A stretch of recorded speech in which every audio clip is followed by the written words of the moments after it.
আমার depression anxiety প্রায় শূন্যের কোঠায় নিয়ে গেছে যেসব অ্যাটিটিউড থট প্রসেস আজ সেগুলো নিয়ে কথা বলবো।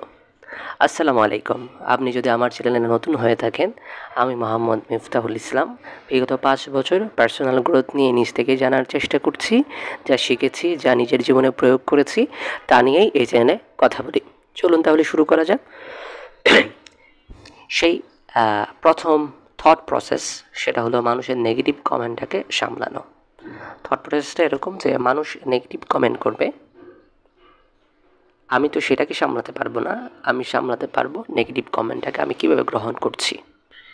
বাট মানুষ যে নেগেটিভ কমেন্ট করবে সেটার পেছনে কারণটা কী, সেটার পেছনে যদি পজিটিভ কোনো কারণ থাকে, যদি সেটা নিয়ে আমি নিজের উপর কাজ করতে পারি, তাহলে আমি সেটা নিয়ে নিজের উপর কাজ করব। আর যদি এমন হয় যে তিনি জাস্ট করেই দিয়েছেন কমেন্ট, তাহলে আমি সেটা নিয়ে বায়াস হব না, সেটাকে ইগনোর করব।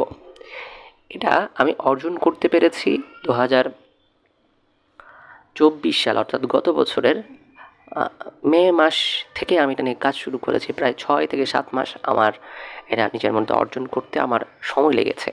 বাট তার আগে এটা আমার ছিল না, যার কারণে আমি প্রচণ্ড হতাশায় ভুগতাম, সবসময় অস্থিরতায় ভুগতাম। আমার কাজিনদের সাথে কোথাও গেলে কোনো একটা বিষয় নিয়ে না মিললে বা দ্বিমত হলে আমি সেটা নিয়ে বায়াস হয়ে যেতাম। আমার কোনো বন্ধুদের সাথে কোনো কিছু নিয়ে দ্বিমত হলে আমি সেটা নিয়ে বায়াস হয়ে যেতাম। বাট এই বছরের মানে 2024 সালের মে মাসের পর থেকে আমি 6 মাস এটা নিয়ে কাজ করার পরে আমি এটা নিজের মধ্যে অর্জন করতে পেরেছি, এবং আমি অর্জন করতে পেরেছি, যার ফলশ্রুতিতে আমি আমার ডিপ্রেশন অ্যাংজাইটি প্রায় শূন্যের কোঠায় চলে গিয়েছে। দ্বিতীয় যে কাজটি করেছি সেটা হলো ইমপারফেকশনটাকে মেনে নেওয়া।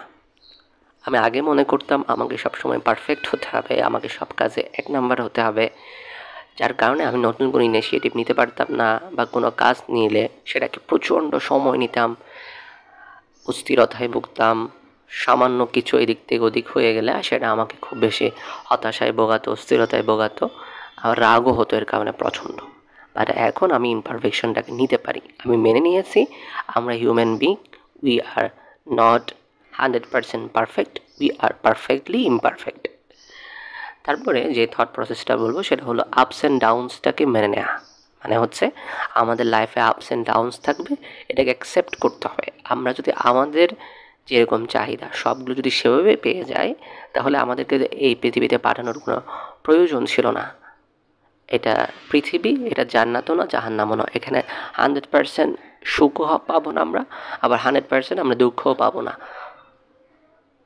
যার কারণে আমাদেরকে এই লাইফটাকে লিড করার একটা আমরা পারপাস পাবো। যদি আমরা 100% সুখ পেয়ে যাই অথবা 100% দুঃখ পেয়ে যাই, তাহলে আমাদের পরবর্তী যে জীবন আছে, অর্থাৎ পরকালীন জীবন, সেটারও কোনো অর্থবহতা থাকে না, আবার এই পৃথিবীতে আমাদেরকে পাঠানো কোনো অর্থবহতা থাকে না।